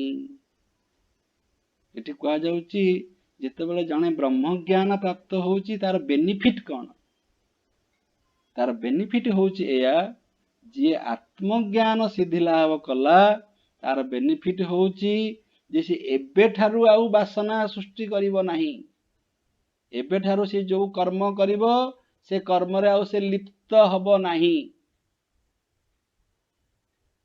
ତା ସଙ୍ଗେ ସଙ୍ଗେ ଯେତକ ଯାକ କର୍ମ ସେ ଆଗରୁ କରିଥିଲା ସେ ସମସ୍ତ କର୍ମରୁ ସେ ମୁକ୍ତି ପାଇଯିବ। 3 ପ୍ରକାର କର୍ମ ଅଛି। ଗୋଟେ ହଉଛି ପ୍ରାରବ୍ଧ କର୍ମ, ଗୋଟେ ହଉଛି ସଞ୍ଚିତ କର୍ମ, ଗୋଟେ ହଉଛି କ୍ରିୟମାଣ କର୍ମ। ପ୍ରାରବ୍ଧ କର୍ମ ମାନେ ତମେ ଯୋଉ କର୍ମ ପୂର୍ବରୁ କରିଥିଲ ତାର ଫଳ, ଯେଉଁ କର୍ମ ତମେ ଆଗରୁ କରିଥିଲ ତାର ଫଳ ଏବେ ଭୋଗୁଛ, ସେଟା ହଉଛି ତମର ପ୍ରାରବ୍ଧ କର୍ମ। ସଞ୍ଚିତ କର୍ମ ମାନେ ଯୋଉ କର୍ମ ତମେ ଆଗରୁ କରିଛ ତାର ଫଳ ଏପର୍ଯ୍ୟନ୍ତ ଭୋଗିନ, ତାର ଫଳ ଭୋଗିବାକୁ ବାକି ଅଛି। ଏବଂ କ୍ରିୟମାଣ କର୍ମ ମାନେ ଏଇ ବର୍ତ୍ତମାନ ଯୋଉ ତମେ ବଞ୍ଚିଛ ଏଇ କଥା କହିଲା ଭିତରେ ମଧ୍ୟ ତମ ଭିତରେ କିଛି କର୍ମ ହେଇ ଚାଲିଛି। ସେ କର୍ମ ଗୁଡ଼ିକ ମଧ୍ୟ ଭବିଷ୍ୟତ ପାଇଁ ରହିଲା। ତାକୁ ତମେ ପରେ ପ୍ରୋସେସିଂ ହବ, ପ୍ରୋସେସିଂ ହେଲା ପରେ ତମେ ତାର ରେଜଲ୍ଟ ପାଇବ। 3ଟା କର୍ମ। ଗୋଟେ ହଉଛି ପ୍ରାରବ୍ଧ କର୍ମ। ପ୍ରାରବ୍ଧ କର୍ମ ମାନେ ଯୋଉ କର୍ମ ତୁମେ ଆଗରୁ କରିଥିଲ ଏବଂ ତାର ଫଳ ପାଚିଗଲାଣି। ଫଳ ପାଚିଗଲାଣି ମାନେ ତମେ ସେ ଫଳକୁ ଅଲରେଡି ଭୋଗ କଲଣି। ସେଇ ଫଳକୁ ତମେ ଆଉ ଚାହିଁଲେ ବାଣରେ ନିଆଁ ଲାଗି ସାରିଲାଣି। ବାଣରେ ନିଆଁ ଲାଗି ସାରିଲା ପରେ ଆଉ ତମେ ଫୁଟ ନା ବୋଲି କହିଲେ ସେ ହବନି, ସେ ନିଶ୍ଚିନ୍ତ ଭାବରେ ଫୁଟିବ। ଫର ଏକ୍ଜାମ୍ପଲ, ତମେ ପ୍ରାରବ୍ଧ ଅନୁସାରେ ଗୋଟେ ନିର୍ଦ୍ଦିଷ୍ଟ ପରିବାରରେ ଜନ୍ମ ହେଇଛ, ନିର୍ଦ୍ଦିଷ୍ଟ ବାପା ମାଙ୍କର କୋଳରେ ଜନ୍ମ ହେଇଛ। ତମକୁ ଭଗବାନ ସେଇ ଅନୁସାରେ ଶରୀର ଦେଇଛନ୍ତି, ବୁଦ୍ଧି ଦେଇଛନ୍ତି, ବିବେକ ଦେଇଛନ୍ତି। ତାକୁ ତମେ ପରିବର୍ତ୍ତନ କରିପାରିବ ନାହିଁ। ଏଟା ହେଲା ପ୍ରାରବ୍ଧ। ସଞ୍ଚିତ ମାନେ ସେଇପରି ପୂର୍ବ କର୍ମ ସବୁ ଯୋଉ କରିଛ ତାହାର ଫଳ ଏପର୍ଯ୍ୟନ୍ତ ପାଚି ନାହିଁ, ସେ ସଞ୍ଚିତ ହେଇକିରି ଅଛି, ତାହା ପାଚିବ। ଏବଂ ତାମାନେ ସେଟା ହେଲା ଅତୀତ। ପ୍ରାରବ୍ଧ ହେଲା ବର୍ତ୍ତମାନ, କ୍ରିୟମାଣ ହେଲା ଭବିଷ୍ୟତ। ଭବିଷ୍ୟତ ମାନେ ବର୍ତ୍ତମାନ ତମେ କରୁଛ କିନ୍ତୁ ତାର ଫଳ ପ୍ରୋସେସିଂ ହେଇ ତମ ପାଖକୁ ଭବିଷ୍ୟତରେ ଆସିବ। ଏଇ 3 ପ୍ରକାର କର୍ମ ଆମକୁ ବନ୍ଧନରେ ପକାଏ। ତାହେଲେ ଆତ୍ମଜ୍ଞାନର ବେନିଫିଟ କ'ଣ? ଯୋଉମାନେ ଆତ୍ମଜ୍ଞାନୀ ହେବେ, ଯୋଉମାନଙ୍କର ଆତ୍ମଜ୍ଞାନ ହେଇଗଲା ସେମାନେ ଏଇ 3ଟି ଯାକ କର୍ମରୁ ମୁକ୍ତି ପାଇଯିବେ। ଦେଖ କେତେ ସୁନ୍ଦର ବେନିଫିଟ। ଯଦି ଆମେ ଆତ୍ମଜ୍ଞାନ ପାଇଲେ ତେବେ ପ୍ରଥମେ କ'ଣ ହବ ନା ଯୋଉ କ୍ରିୟମାଣ କର୍ମ ବର୍ତ୍ତମାନ ଯୋଉ କର୍ମ ମୁଁ କରୁଛି ସେ କର୍ମକୁ ମୁଁ ଶୃଙ୍ଖଳିତ ଭାବରେ କରିବି। ସେ କର୍ମକୁ ମୁଁ ତେନ ତେକ୍ତେନ ଭୁଞ୍ଜିତା, ତାର ଅର୍ଥ ତ୍ୟାଗ ପୂର୍ବକ ଭାବରେ ଭୋଗ କରିବି। ସେ କର୍ମକୁ ମୁଁ କରୁଛି, ଭୋଗ କରୁଛି, କିନ୍ତୁ ତ୍ୟାଗ ପୂର୍ବକ ଭାବରେ କରୁଛି। କ୍ରିୟମାଣ କର୍ମ, ଯୋଉ କର୍ମ ବର୍ତ୍ତମାନ ମୁଁ କରି ଚାଲିଛି ସେ କର୍ମରେ ମୋର ଶୃଙ୍ଖଳା ଆସିଯିବ। ତାର ଅର୍ଥ ମାଇ ଫ୍ୟୁଚର ଇଜ ପ୍ରୋଟେକ୍ଟେଡ, ଫ୍ୟୁଚରରେ ମୁଁ ଆଉ ବନ୍ଧନରେ ପଡ଼ିବି ନାହିଁ। ତା ସଙ୍ଗେ ସଙ୍ଗେ ମୋର ପୂର୍ବରୁ ଯୋଉ ପ୍ରାରବ୍ଧ ଏବଂ ଯୋଉ ସଞ୍ଚିତ କର୍ମ ସବୁ ଥିଲା ତା ମଧ୍ୟ ପରିବର୍ତ୍ତନ ହେଇଯିବ। ସେ ଜ୍ଞାନ ରୂପକ ଅଗ୍ନିରେ ସେ ସମସ୍ତ କର୍ମ ବାସନା ସବୁ ଧ୍ୱଂସ ହେଇଯିବ। ସେଥିପାଇଁ କୁହାଯାଏ man is the maker of his destiny. Man is a victim of his destiny, man is also a maker of his destiny. ତୁମେ ଯଦି ବନ୍ଧନ ଭିତରେ ପଡ଼ିବାକୁ ଭଲ ପାଉଛ ତାହେଲେ you are a victim of your destiny. ତୁମେ ତମ ଡେଷ୍ଟିନିର ଗୋଟେ ପାର୍ଟ, ତମେ ସେଥିରେ ବାନ୍ଧି ହେଇଯାଇଛ। ସେ ବନ୍ଧନ ଭିତରେ ତୁମେ ସବୁବେଳେ ରହିବ। ଯଦି ତୁମେ ଆତ୍ମଜ୍ଞାନରେ ପ୍ରତିଷ୍ଠିତ ହେଇଛ ତାହେଲେ ସେଟାକୁ ଆମେ କ'ଣ କହିବା ନା you are the maker of your destiny. ତୁମ ଭବିଷ୍ୟତ ତୁମ ହାତରେ ଅଛି। ଯେତେବେଳେ ତୁମ ଆଗରେ ଲୋଭନୀୟ ବସ୍ତୁଟି ଆସୁଛି ତୁମ ଭିତରେ ସାମର୍ଥ୍ୟ ଅଛି, ଜ୍ଞାନର ସାମର୍ଥ୍ୟ, ବିବେକର ସାମର୍ଥ୍ୟ, ବୁଦ୍ଧିର ସାମର୍ଥ୍ୟ ଏବଂ ଭାବର ସାମର୍ଥ୍ୟ ତମ ଭିତରେ ଅଛି। ତୁମେ ଡିଷ୍ଟିଂଗୁଇଶ କରିପାରିବ ନା ମୁଁ କୋଉ କର୍ମଟି କଲେ ବନ୍ଧନରେ ପଡ଼ିବି ଏବଂ କେଉଁ କର୍ମ କଲେ ମୁଁ ବନ୍ଧନରେ ପଡ଼ିବି ନାହିଁ। କର୍ମ ହେଉଛି ସେକେଣ୍ଡ, ପ୍ରଥମେ ହେଉଛି ଜ୍ଞାନ। ଆଗ ଜ୍ଞାନରେ ତତ୍ତ୍ୱଟାକୁ ବୁଝିବ ଯେ ପରମାନେଣ୍ଟ କ'ଣ, ଟେମ୍ପୋରାରୀ କ'ଣ, ଆବସଲ୍ୟୁଟ କ'ଣ, ରିଲେଟିଭ କ'ଣ, ପରମାର୍ଥିକ କ'ଣ, ବ୍ୟବହାରିକ କ'ଣ। ଏ ଜ୍ଞାନ ହେଇଗଲା ପରେ ତୁମର କର୍ମ ଶୃଙ୍ଖଳିତ ହେଇଯିବ। କର୍ମ ତାପରେ କ'ଣ ହବ ନା ତୁମେ ଏଇ ତିନୋଟି ପ୍ରକାର କର୍ମରୁ ତତ୍କ୍ଷଣାତ ମୁକ୍ତି ପାଇଯିବ। ତାପରେ ଜୀବନ ମୁକ୍ତ ଅବସ୍ଥାରେ ତୁମେ ବଞ୍ଚିବ। ଜୀବନ ମୁକ୍ତ ଅବସ୍ଥାରେ ଯେଉଁମାନେ ବଞ୍ଚନ୍ତି ସେମାନେ ସମସ୍ତ କର୍ମ କରନ୍ତିନି, ସେମାନେ ଅଧିକ କର୍ମ କରନ୍ତି, କିନ୍ତୁ ସେମାନେ ଟାୟାର୍ଡ ହୁଅନ୍ତି ନାହିଁ। ସେମାନେ କର୍ମ କରନ୍ତି ତାହାକୁ ଭଗବାନଙ୍କୁ ସମର୍ପଣ କରିଦିଅନ୍ତି। ସେ ତାର ନିଜେ ଏଜେଣ୍ଟ ହୁଅନ୍ତି ନାହିଁ, ନିଜକୁ କର୍ତ୍ତା ଭାବନ୍ତି ନାହିଁ, ନିଜ ପ୍ରତି କର୍ତ୍ତା ଭାବ ରଖନ୍ତି ନାହିଁ। କାହିଁକିନା ମୁଁ କରୁଛି ବୋଲି ଭାବିଲେ ସେ ପୁଣି ବନ୍ଧନରେ ପଡ଼ିବେ। ପଦ୍ମପତ୍ରରେ ପାଣି ଯେପରି ରହେ ଠିକ ସେହିପରି ଜଗତରେ ସେପରି ଜୀବନ ଧାରଣ କରନ୍ତି। କିନ୍ତୁ ଯେହେତୁ ତାଙ୍କର ଶରୀର ଅଛି ପୂର୍ବ ପ୍ରାରବ୍ଧ ଅନୁସାରେ, ଶୁଣ ଶରୀର ମାନେ ହିଁ ପ୍ରାରବ୍ଧ। ତୁମେ କହିପାରିବନି ଯେ ତୁମର ସମ୍ପୂର୍ଣ୍ଣ ପ୍ରାରବ୍ଧ ନଷ୍ଟ ହେଇଗଲା। ଜୀବନ ମୁକ୍ତ ଅବସ୍ଥାରେ ମଧ୍ୟ ତୁମର ପ୍ରାରବ୍ଧ ଅଛି। କାହିଁକି ନା ତୁମକୁ ଯୋଉ ଶରୀରଟି ଜନ୍ମରୁ ମିଳିଛି ସେ ଶରୀରଟି ତ୍ୟାଗ ହେଇନି। ତେଣୁ ଶରୀର ଯେହେତୁ ଅଛି, ଶରୀର ପାଇଁ ଖାଦ୍ୟ ଦରକାର, ଶରୀରର ପୁଷ୍ଟି ଦରକାର, ଶରୀରରେ ଏବଂ ମନରେ ବୁଦ୍ଧି ଦରକାର। ଏଇ ସବୁ ପାଇଁ ଆମକୁ ଜଗତରେ ରହିବାକୁ ପଡ଼ିବ। ବୁଝିପାରୁଛ? ତେଣୁ ସେଇ ଯୋଉ ଶରୀର ମୁଁ ଧାରଣ କରିଛି ମୋର ପ୍ରାରବ୍ଧ ଅନୁସାରେ, ବର୍ତ୍ତମାନ ଯେହେତୁ ମୁଁ ଜୀବନ ମୁକ୍ତ ହେଇସାରିଲାଣି, ଜୀବନ ମୁକ୍ତ ହେଇସାରିଲା ପରେ ମୋର ଆଉ ଏ ଶରୀର ଧାରଣ କରିବାର ଆବଶ୍ୟକତା ନାହିଁ। ତେଣୁ ଏଇ ଜନ୍ମରେ ଜଗତରେ ଥାଇକିରି ଯେପରି ସେମାନେ ଜଗତରେ ନଥାନ୍ତି, ସେପରି ଶରୀରକୁ ଧାରଣ କରିକିରି ମଧ୍ୟ ସେମାନେ ଶରୀର ଭିତରେ ନଥାନ୍ତି, ସେମାନେ ଆତ୍ମତତ୍ଵରେ ଥାନ୍ତି। କିନ୍ତୁ ଶରୀରଟେ ଯେହେତୁ ଅଛି, ଏ ଶରୀରର ମୃତ୍ୟୁ ହବା ଯାଏଁ ସେମାନେ ଜୀବନ ମୁକ୍ତ ଅବସ୍ଥାରେ ବଞ୍ଚିବାକୁ ବାଧ୍ୟ ହେବେ। ତାପରେ ଶରୀରଟି ନଷ୍ଟ ହେଇଯିବ। ଯୋଉ ଜୀବନ ମୁକ୍ତ ଅବସ୍ଥାରେ ତୁମେ ଥିବ ସେ ଜୀବନ ମୁକ୍ତ ଅବସ୍ଥା ପାଇଁ ଆଉ ଶରୀର ଧାରଣ କରିବାର ଆବଶ୍ୟକତା ପଡ଼ିବ ନାହିଁ। କାହିଁକି ପଡ଼ିବ ନାହିଁ? ନା ତା ପାଇଁ ଆଉ ଶରୀର ମିଳିବ ନାହିଁ। କାହିଁକିନା ଶରୀରଟା ମିଳେ ମାପ ଅନୁସାରେ। ତମର ଶରୀର ଯେପରି ହବ ତମେ ସେଇ ଅନୁସାରେ ଡ୍ରେସ୍ ଦୋକାନକୁ ଯାଇକିରି ଡ୍ରେସ୍ କିଣିବ। ତୁମର ଯଦି ଶରୀରଟା ଗୋଟେ ହାତୀ ପରି ହବ ତାହେଲେ ହାତୀ ପରି ଡ୍ରେସ୍ ମାର୍କେଟରେ ମିଳୁନି। ତମକୁ ବହୁତ ଗୁଡ଼େ କନା ଆଣିକିରି ତିଆରି କରିକିରି ସେପରି ଡ୍ରେସ୍ କରିବାକୁ ପଡ଼ିବ। ଠିକ୍ ସେହିପରି ତମର ଯେତେବେଳେ ସୋଲ୍ ସହିତ ମିଶି ଯାଇଛି, ଯେତେବେଳେ ତମେ ଜୀବନ ମୁକ୍ତ ଅବସ୍ଥାକୁ ଉତ୍ତରଣ ହେଇଯାଇଛ, ତୁମ ପାଇଁ ଆଉ ମାର୍କେଟରେ ଶରୀର ମିଳିବ ନାହିଁ।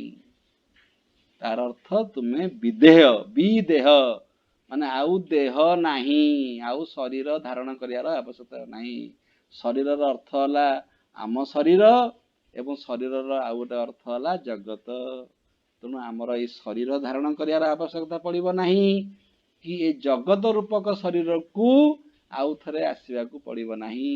ଆମେ ବିଦେହ ମୁକ୍ତି ଲାଭ କରିବା। ତେବେ ପ୍ରଥମ ସୋପାନରେ ଆମେ ଜୀବନ ମୁକ୍ତ ହବା ଏବଂ ଦ୍ୱିତୀୟ ସୋପାନରେ ଆମେ ସମ୍ପୂର୍ଣ୍ଣ ଭାବରେ ବିଦେହ ମୁକ୍ତ ମାନେ ସମ୍ପୂର୍ଣ୍ଣ ମୁକ୍ତ, ଜୀବନ ମୁକ୍ତ ଏବଂ ଶରୀର ମୁକ୍ତ। ଜୀବନ ମୁକ୍ତ ମାନେ ଆମେ ଆମ ଭିତରେ କୌଣସି ମୋହ ନାହିଁ, କୌଣସି ଲୋଭ ନାହିଁ, କୌଣସି ଆଟାଚମେଣ୍ଟ ନାହିଁ। ଏବଂ ବିଦେହ ମୁକ୍ତ ମାନେ ସେଥିପାଇଁ ଆମର କୌଣସି ଶରୀର ନବାର ଆବଶ୍ୟକତା ବି ନାହିଁ। ଆମେ ନିତ୍ୟ ମୁକ୍ତ ହେଇଗଲେ। ଆଚ୍ଛା, କିଏ ନିତ୍ୟ ମୁକ୍ତ ହେଲା? ନା ଯେଉଁ ନିତ୍ୟ ମୁକ୍ତ ଆତ୍ମା ଆମ ଭିତରେ ଥିଲା ସିଏ ତାର ନିଜ ସ୍ଥିତିରେ ପହଞ୍ଚିଲା। ଏଇଟା ଭଲ କରି ଶୁଣ। ଆତ୍ମା ହଉଛି ନିତ୍ୟ ମୁକ୍ତ। ସେଇ ନିତ୍ୟ ମୁକ୍ତ ଆତ୍ମା ଆମ ଭିତରେ ଥିଲା। ସିଏ କେବଳ ତା ନିଜ ଘରକୁ ଚାଲିଗଲା। ତାର ତ ସେ ନିଜକୁ ଚିହ୍ନିଗଲା, ସେ ନିଜକୁ ପାଇଗଲା। ଯେମିତି ବାଛୁରୀ ଖୋଜି ଯାଇକି ତା ମାଆକୁ ପାଇଯାଏ, ସେ ଖୋଜୁଥିବା ପର୍ଯ୍ୟନ୍ତ ସିଏ ଅଲଗା। ମାଆକୁ ପାଇଗଲା ପରେ ସେ ମା ସହିତ ଏକ। ତେଣୁ ଜୀବ କାହିଁକି ଅସନ୍ତୁଷ୍ଟ ଥିଲା ଜଗତରେ? ନା ସେ ବ୍ରହ୍ମଙ୍କୁ ଖୋଜୁଥିଲା। ଯେତେବେଳେ ସେ ବ୍ରହ୍ମଙ୍କୁ ଖୋଜି ପାଇଗଲା, ତାକୁ ଆମେ କହୁଛେ ଜୀବ ବ୍ରହ୍ମୈବ ନାପରଃ। ଆଉ ଜୀବ ଆଉ ବ୍ରହ୍ମ ସେ ଦୁଇଟି ଅଲଗା ଅବସ୍ଥା ନୁହନ୍ତି। ତେଣୁ ବ୍ରହ୍ମର ଆଉ ଆତ୍ମନର ଏମାନଙ୍କର ଶରୀରର ଆବଶ୍ୟକତା ନାହିଁ। ତେଣୁ ବ୍ରହ୍ମ ହେଇକିରି ସବୁବେଳେ ଅଛି। ମଣିଷ ବା ଜୀବଜନ୍ତୁ ସେମାନେ ନିଜର କର୍ମ, ନିଜର କାମନା, ନିଜର ବାସନା, ନିଜର ଲୋଭ ମୋହ ଏଇସବୁ ଗୁଣ ପାଇଁ ସେମାନେ ଗୋଟେ ଶରୀର ଲାଭ କରନ୍ତି ଏବଂ ସେଥିପାଇଁ ଗୋଟେ ଜଗତର ଆବଶ୍ୟକତା ପଡ଼େ। ସେଥିପାଇଁ ଯିଏ ବ୍ରହ୍ମ ସେ ତାର ଏଇ ଯୋଉ ସ୍ୱରୂପ ବ୍ରହ୍ମ ସ୍ୱରୂପକୁ ସେ ଜଗତ ସ୍ୱରୂପରେ ମ୍ୟାନିଫେଷ୍ଟ କରେ। ଗୋଟେ ଭିଉ ହଉଛି ମ୍ୟାନିଫେଷ୍ଟ କରିବା, ଆଉ ଗୋଟେ ଭିଉ ହଉଛି ଯେ ଏଇଟା ବିବର୍ତ୍ତ ମାନେ ଏହା ଜଗତ ପରି ଦେଖାଯାଉଛି। ଶଙ୍କର କହୁଛନ୍ତି ଏଇଟା ବିବର୍ତ୍ତବାଦ ମାନେ ଏଇ ଜଗତ ବୋଲି କିଛି ନାହିଁ। ଏଇ ଜଗତଟା ହଉଛି ଗୋଟେ ଆପିୟରାନ୍ସ, ଗୋଟେ ବିବର୍ତ୍ତ। କାହାର? ନା ବ୍ରହ୍ମର। ଯାହା ବ୍ରହ୍ମ ତାହା ଆମକୁ ଜଗତ ପରି ଦେଖାଯାଉଛି। କାହିଁକି? ନା ଜଗତ ରୂପକ ବାସନା, ଜଗତ ରୂପକ କାମନା, ଜଗତ ରୂପକ ସମସ୍ତ ଲୋଭ ମୋହ କ୍ରୋଧ ଏଇ ସବୁ ଯୋଉ ଗୁଣ ଗୁଡ଼ିକ ଆମ ଭିତରେ ଯେହେତୁ ଅଛି, ଆମେ ଯେଉଁ ଚଷମା ପିନ୍ଧିବା ଆମକୁ ସତ୍ୟଟା ସେଇପରି ଦେଖାଯିବ। ଆମେ ଯେହେତୁ ଜଗତର ଚଷମା ପିନ୍ଧିଛେ ଆମକୁ ଜଗତ ଦେଖାଯାଉଛି। ଆମେ ଯେତେବେଳେ ବ୍ରହ୍ମର ଚଷମା ପିନ୍ଧିବା ଆମକୁ ସେଇ ଜଗତ ବ୍ରହ୍ମ ପରି ଦେଖାଯିବ। ସମସ୍ତଙ୍କୁ ଦୌଡ଼ାଟା ସାପ ପରି ଦେଖାଯାଏନି। କିଛି ଲୋକଙ୍କୁ ଦୌଡ଼ାଟା ସାପ ପରି ଦେଖାଯାଏ। ଏବଂ ଦୌଡ଼ାଟା ଗୋଟେ ଟ୍ରେନ୍ ପରି ଦେଖାଯାଏନି। ଦୌଡ଼ାଟା ଗୋଟେ ସମୁଦ୍ର ପରି ଦେଖାଯାଏନି। ଦୌଡ଼ାଟା ଗୋଟେ ସାପ ପରି ଦେଖାଯାଏ। କାହିଁକି ନା ସାପ ଆଉ ଦୌଡ଼ା ଭିତରେ ସାମଞ୍ଜସ୍ୟ ଥାଏ। ତେଣୁ ସାପଟା କୋଉଠି ଅଛି ନା ମେମୋରି ଭିତରେ ଅଛି। ବର୍ତ୍ତମାନ ମୁଁ ଦେଖୁଛି କଣ? ଦୌଡ଼ା ଦେଖୁଛି। ମୁଁ ଦେଖୁଛି ଦୌଡ଼ା କିନ୍ତୁ କହୁଛି ସାପ। କାହିଁକି ନା ମୋର ଯୋଉ ମେମୋରି ଭିତରେ ଯୋଉ ସାପର ଗୋଟେ ଛବି ଅଛି ସେଟା ହଉଛି ବାସନା। ସେ ଦୌଡ଼ା ଦେଖୁ ଦେଖୁ ସେଇ ସାପର ଛବି ତା ଉପରେ ପ୍ରତିଭାସିତ ହଉଛି। ତେଣୁ ମୁଁ ସାଙ୍ଗେ ସାଙ୍ଗେ ତାକୁ କହୁଛି ଏଇଟା ହଉଛି ସାପ। ଠିକ ସେଇପରି ମୁଁ ଦେଖୁଛି ବ୍ରହ୍ମ କିନ୍ତୁ ମୁଁ କହୁଛି ଜଗତ। କାହିଁକି ନା ଜଗତ ରୂପକ ଯୋଉ ବାସନା ସେଟା ମୋ ମେମୋରି ଭିତରେ ଅଛି। ମୁଁ ଜନ୍ମ ଜନ୍ମ ଧରି ଯୋଉ ଜଗତ ଭିତରେ ବଞ୍ଚିକିରି ଆସିଛି ସେ ଜଗତର ମେମୋରି ମୋ ଭିତରେ ଅଛି।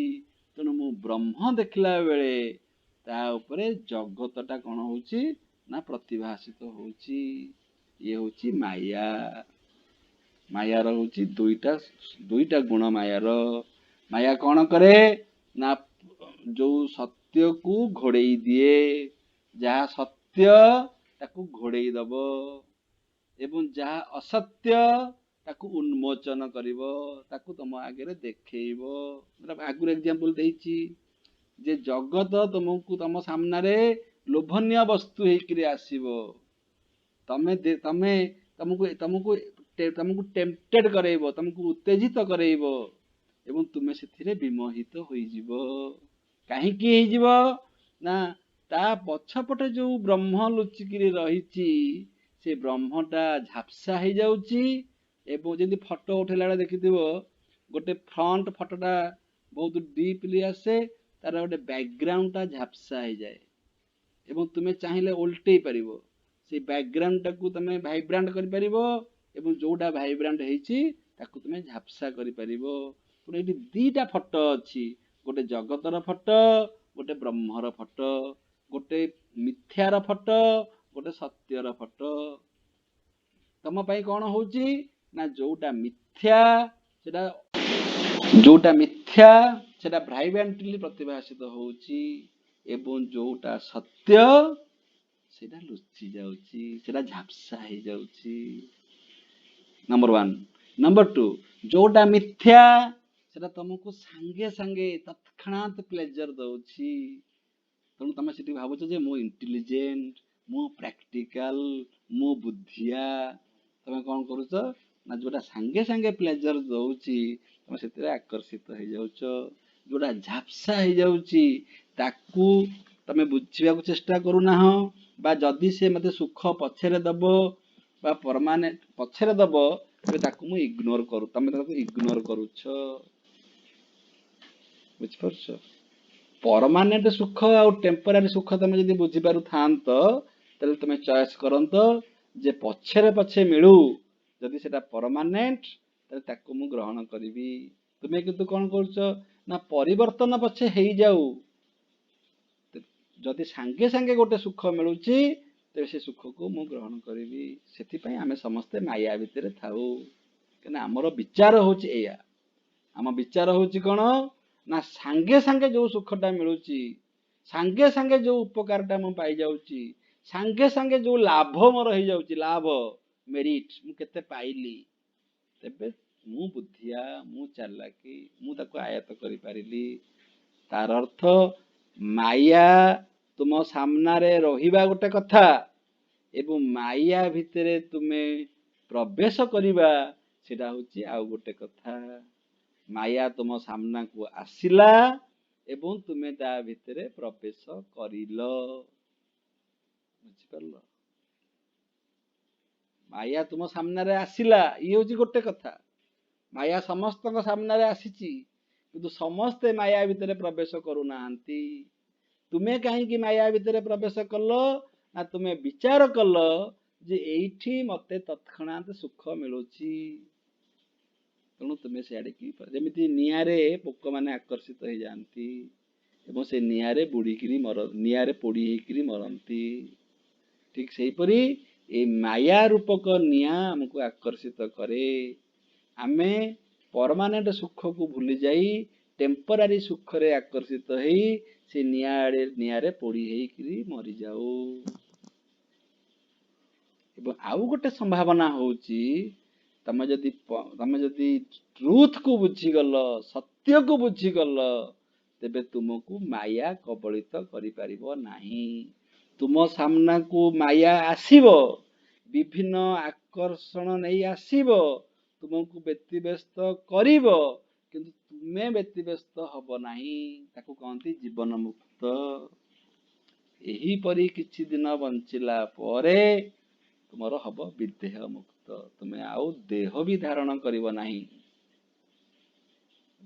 जीवन मुक्त माने नुह जीवन रु मुक्त। जीवन मुक्त माने हला जीवन रे मुक्त। जीवन थिबो किंतु मो मुक्त भाव रे बंचुथिबी। विदेह मुक्त माने मु आउ जन्म नेबी नाही संपूर्ण जन्म चक्र रु मुक्त। सेति में गोटे उदाहरण दिया आइछि बहुत फेमस उदाहरण। कुंभार ता चक्का कुंभार जेतेबेले माठिया करूची से तार से चक्कीटा को बहुत जोर रे घुरौची। बहुत जोर रे घुरेबा पई ताको किछि बल प्रयोग करिया को पडुची। हठात ता भितरे ज्ञान आसुची जे मु आउ बल प्रयोग करिबी नाही मोर ज्ञान हेगला मु आउ ए चक्क को बुलेबी नाही। तेणु सी आउ बल प्रयोग करू नाही। जो बल प्रयोग करू नाही ये होची जीवन मुक्त अवस्था। किंतु जेतिकी बल प्रयोग करिथिला सेई बल प्रयोग रे सेई चक्काटा किछि समय बुलिबो ना बुलिबो नाही। किछि समय बुलिबो एवं तापर स्थिर हेई जिवो। काहेकि स्थिर हो गला ना आउ फोर्स दिया जाई नाही। तार अर्थ आउ वासना सृष्टि हेई नाही। सेथि पई से गोटे मुहूर्त रे स्थिर हेई जिवो। किंतु जेतिकी वासना सब तम भितरे थिला सेथि पई आउ किछि समय तमे बंचिबो ना नाही बंचिबो। जेतिकी फोर्स दिया जाइछि सेथि पई आउ किछि समय से चक्का बुलिबो ना नाही से चक्का बुलिबो। तुमे जानिछ जे आसंता 30 तारिख रे तुमे रिटायर्ड हबो चाकरी रु। चाकरी रु रिटायर्ड हैला परे आउ तमरो से ऑफिस रे तुमको काम करबा को देबे नाही। किंतु से 30 तारिख पर्यंत भितरे बा रिटायरमेंट पर भी जदि किछि काम बाकी रही जाई थाए ताकू तुमे आसिकरी पूर्व डेट पकी ताकू सारिबो ना नाही। ठीक सही परी आमे जीवन मुक्त अवस्था मध्य किछि दिन बंचिबा एथि पई जे पूर्व प्रारब्ध अनुसारे आमे जो देहटी पाइचे से देहटीर मृत्यु हवा पर्यंत से देहटीर नष्ट हवा पर्यंत से देहटा विदेह हवा पर्यंत हमको जीवन मुक्त अवस्था रे बंचिया को पड़िबो। आ मन रख जहार जीवन मुक्त प्राप्त हेनी तार केबे भी विदेह मुक्त जीवन मुक्त प्राप्त हेले ही विदेह मुक्त हबो। जीवन मुक्त प्राप्त हेई नाही माने तुमे बारंबार देह नब। देह माने शरीर विभिन्न प्रकार शरीर नब। जीवन मुक्त अवस्था प्राप्त हो गला परे तुमर आउ देहर आवश्यकता नाही। ताकू कहंती विदेह विदेह मुक्ति। तेणु जीवन मुक्त अवस्था होची माया को बुझीवार अवस्था। ये जो माया माया माने जो अपीयरेंस सृष्टि करिवार जो एनर्जी जो आकर्षण जो मिथ्यार आकर्षण जो मिथ्यार प्रतिभासित अवस्था ताकू मु बुझी पारिली। ताकू बुझी पारियाटा होची जीवन मुक्त अवस्था। माया को बुझीवा जहा ब्रह्म को बुझीवा सेया। मिथ्या को बुझीवा जहा सत्य को बुझीवा सेया। तमे सत्य को बुझिन माने तमे मिथ्या कौन बुझिन। तमे मिथ्या कौन बुझिन माने तमे सत्य कौन बुझिन। गोटा को बुझिला गोटा को बुझी जीवो सुविधा अछि। बेसी कष्ट नुह। मुझे सब पिला कहे यदि ब्रह्म सत्य न जानी पारुच ତାହେଲେ ଆଟଲିଷ୍ଟ ବୁଝ ଯେ ଜୀବନ ଜଗତଟା ମିଥ୍ୟା, ଜଗତରେ ସବୁ ଜିନିଷ ପରିବର୍ତ୍ତନଶୀଳ। ଏହିପରି ଜ୍ଞାନରେ ଯିଏ ବଞ୍ଚେ ସିଏ ହଉଛି ଜୀବନ ମୁକ୍ତ। ଏବଂ ଏହିପରି ଜ୍ଞାନରେ ବଞ୍ଚିଗଲା ପରେ ତମର ଆଉ ଗୋଟେ ପ୍ରମୋସନ ହବ, ସେଇ ପ୍ରମୋସନଟା ହଉଛି ବିଦେହ ମୁକ୍ତ। ତାମାନେ ତୁମେ ଆଉ ଶରୀର ଧାରଣ କରିବ ନାହିଁ।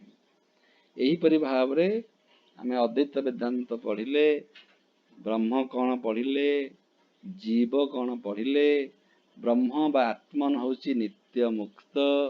ସେ ବ୍ରହ୍ମନର ଆଡ୍ରେସ କଣ ନା, ସେ ବ୍ରହ୍ମନର ଆଡ୍ରେସ ହଉଛି ଆମେ ନିଜେ। ଅହଂ ବ୍ରହ୍ମସ୍ମି, ମୋରି ଭିତରେ ବ୍ରହ୍ମ ଅଛନ୍ତି, ମୋରି ଭିତରେ ଜୀବ ଅଛନ୍ତି, ମୋରି ଭିତରେ ଜଗତ ଅଛି। ଏଇ ଜଗତଟା ମଧ୍ୟ ମୋ ବାହାରେ ନାହିଁ, ମୁଁ ହଉଛି ମୋ ଜଗତ, ମୋ ସାଇକୋଲୋଜି ହଉଛି ମୋ ଜଗତ। ମତେ ଯଦି ଗୋଟେ ଲୋକ ଭଲ ଲାଗୁନି, ତେବେ ସେଇ ଭଲ ନ ଲାଗିବାଟା ତା ଭିତରେ ନାହିଁ, ସେଇ ଭଲ ନ ଲାଗିବାଟା ମୋ ଭିତରେ ଅଛି। ଏଇ ଜଗତ ଯଦି ମତେ ଭଲ ଲାଗୁନି, ତାହେଲେ ସେ ଭଲ ନ ଲାଗିବାଟା ମୋ ଭିତରେ ଅଛି। ପୁଣି ମୋ ମନ ପରିବର୍ତ୍ତନ ହେଇଗଲେ ମତେ ସେଇ ଜଗତ ଭଲ ଲାଗୁଛି। ତେଣୁ ଜଗତ ବୋଲିକି ଯୋଉ ଜିନିଷଟି ଅଛି ତାର ଆଡ୍ରେସ ମଧ୍ୟ ମୁଁ ନିଜେ।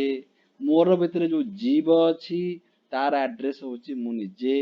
ଏବଂ ଯୋଉ ବ୍ରହ୍ମ ସତ୍ୟ ବୋଲି କୁହାଯାଉଛି ତାର ଆଡ୍ରେସ ହଉଛି ମୁଁ ନିଜେ।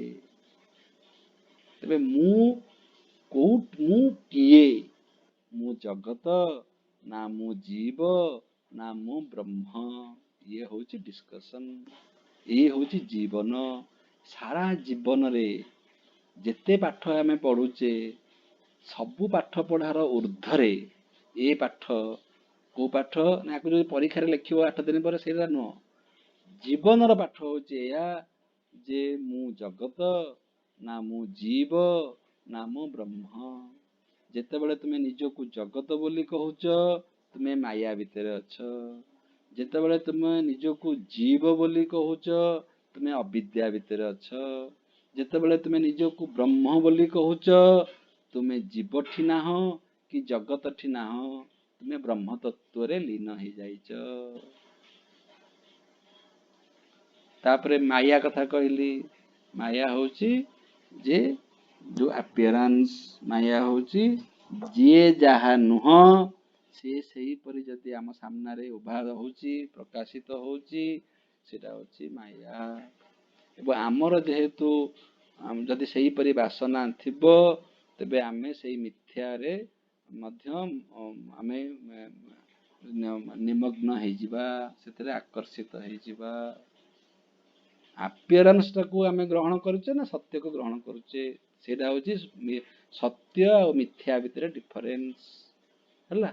ତାପରେ ଆସିଲା ବଣ୍ଡେଜ ଆଉ ଲିବରେସନ। ବଣ୍ଡେଜ କଣ ତମକୁ କହିଲି, ବଣ୍ଡେଜ ହଉଛି ଆମ ଅଜ୍ଞାନ। ଅଜ୍ଞାନ ହିଁ ବନ୍ଧନ, ଆଉ କିଛି ନାହିଁ।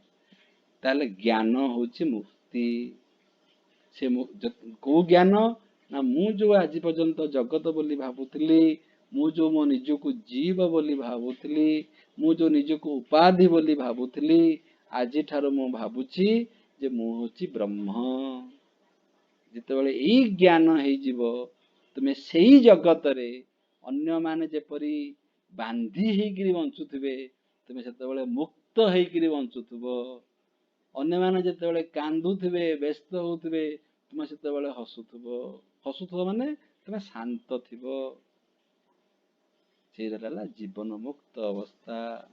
ଏବଂ ଜୀବନ ମୁକ୍ତ ଅବସ୍ଥା ହଉଛି ଗୋଟେ ସାଧନା। ସେଟା ଦିନେ ଅଧେ ମାନେ ସକାଳେ ଜୀବନ ମୁକ୍ତ, ରାତିରେ ଜୀବନ ମୁକ୍ତ ନୁହଁ, ସେମିତି ନୁହଁ। ଜୀବନ ମୁକ୍ତ ମାନେ ଜୀବନର ପ୍ରତ୍ୟେକଟି କଣ୍ଡିସନରେ ଏବଂ ବହୁତ ସମୟରେ ତୁମ ସାମ୍ନାକୁ ଆସିବ ବହୁତ ପ୍ରକାର ପରୀକ୍ଷା। ସେ ସବୁ କଣ୍ଡିସନରେ ତୁମେ ଯଦି ଜୀବନ ମୁକ୍ତ ହେଇକିରି ବଞ୍ଚି ପାରିଲ, ତାହେଲେ ତୁମର ବର୍ତ୍ତମାନ କିଛି ବାସନା ସୃଷ୍ଟି ହବ ନାହିଁ ଏବଂ ପୂର୍ବର ସବୁ ବାସନା ମଧ୍ୟ ଦୂର ହେଇଯିବ। ସଞ୍ଚିତ କର୍ମ ତୁମକୁ ବନ୍ଧନରେ ପକେଇ ପାରିବ ନାହିଁ, ପ୍ରାରବ୍ଧ କର୍ମ ତୁମକୁ ବନ୍ଧନରେ ପକେଇ ପାରିବ ନାହିଁ, ଏବଂ କ୍ରିୟମାନ କର୍ମ ମଧ୍ୟ ତୁମକୁ ବନ୍ଧନରେ ପକେଇ ପାରିବ ନାହିଁ। ତୁମେ ସମସ୍ତ କର୍ମ କରୁଥିଲେ ମଧ୍ୟ ସେ କର୍ମ ତୁମକୁ ବନ୍ଧନରେ ପକେଇ ପାରିବ ନାହିଁ। ଏହିପରି ଅବସ୍ଥାରେ ଅନେକ ଦିନ ବଞ୍ଚିଗଲେ ତାପରେ ତୁମକୁ ଆଉ ଶରୀର ନବାକୁ ପଡିବ ନାହିଁ। ତାକୁ କହନ୍ତି ବିଦେହ। ବିଦେହ ମାନେ ଦେହ ନାହିଁ, ଦେହର ଆବଶ୍ୟକତା ପଡିବ ନାହିଁ। ବିଦେହ ମୁକ୍ତି, ତୁମେ ଜନ୍ମ ମରଣ ଚକ୍ରରୁ ଊର୍ଦ୍ଧ୍ୱକୁ ଚାଲିଯିବ। ଇଏ ହଉଛି ଶଙ୍କରାଚାର୍ଯ୍ୟଙ୍କର କଥା। ଟିକେ 10 ମିନିଟ୍ ଅଧିକା କହିଦେଲି। ଏବଂ ଆସନ୍ତା କାଲି ଆମେ ରାମାନୁଜ ପଢିବା, ରାମାନୁଜଙ୍କର ଫିଲୋସଫି ପଢିବା। ଏତିକି ଥାଉ, ଧନ୍ୟବାଦ, ରଖୁଛି।